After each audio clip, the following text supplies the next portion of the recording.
Hey guys, it is Teresa Oldfield back here, and today, as you can probably see in the title and see now, we are going to be doing magic wand history. The thing that inspired me to do this was I was just watching Harry Potter until I thought, how about I do something that relates to Harry Potter in some way, since it is magical? So I decided to do the history on the magic wands. So I searched it up. So let's get into this. Number 1.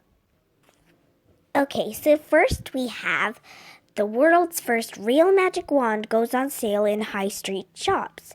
Amazing as it may seem, it has been confirmed that for the first time a real magic wand is available in high street shops up and down the country.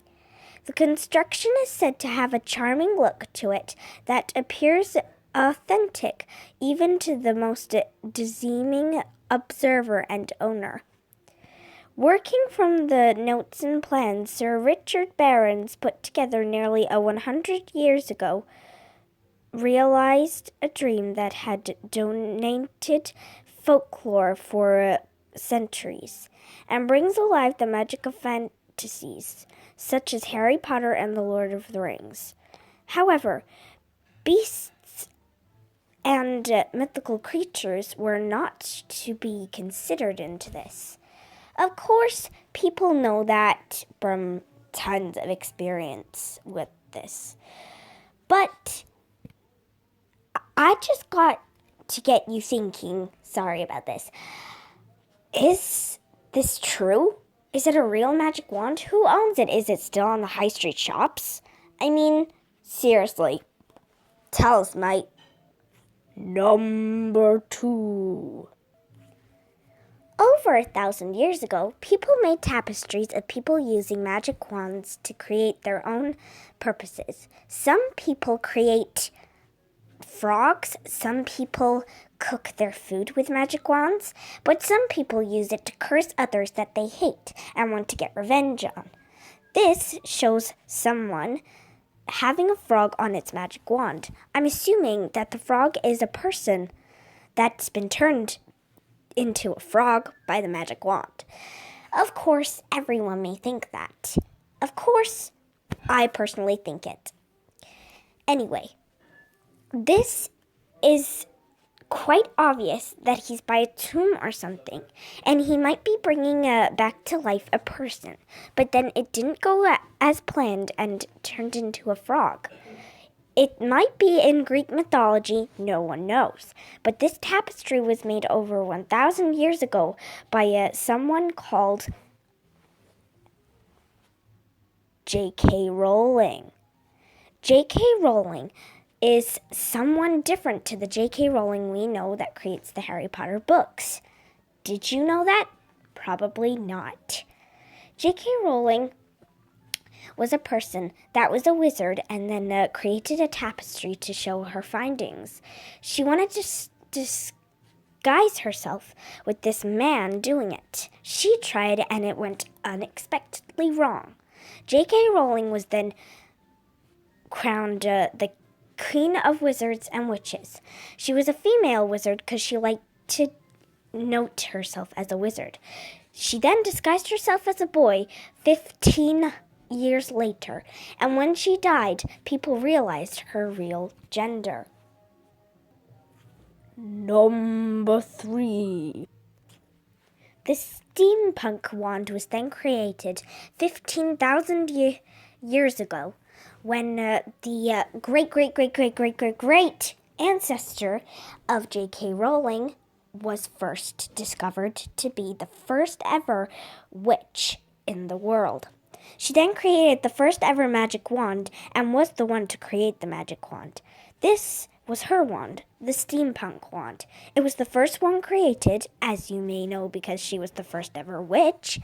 She then wanted to claim herself as a sorceress, since she thought a witch would be bad when she encountered her sister had magical powers and took the wrong path. She then created this to be a white wand because she didn't want people people from all around the world to think she was a bad witch. She then granted those with magical powers, and then kept everyone's magical powers a secret for quite some time. But that did not keep the Muggles, as you know, the No-Mages, from finding out their purpose in life. Number 4.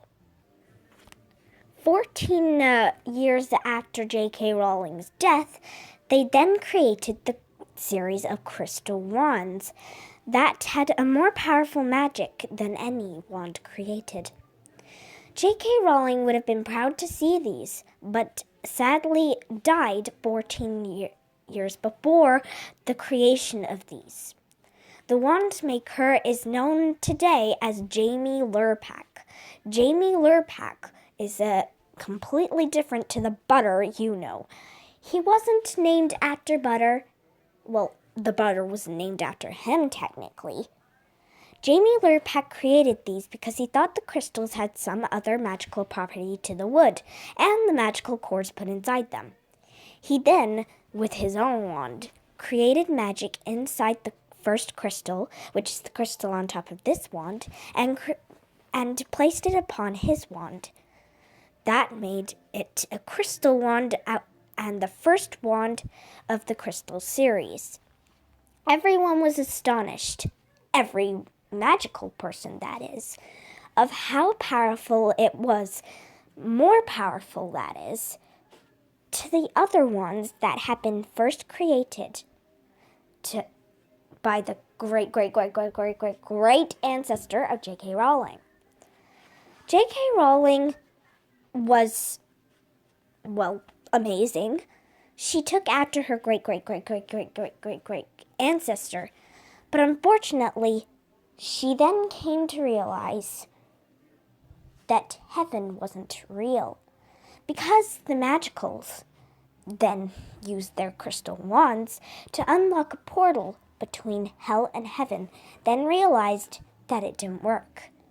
They then studied the wand to see if it was still working, but the magical scientist said, it's only not opening a portal to where you want, because it's not real. They wanted to show J.K. Rowling this, and her great ancestor, but unfortunately they couldn't, because they couldn't go to heaven or hell. Number 5.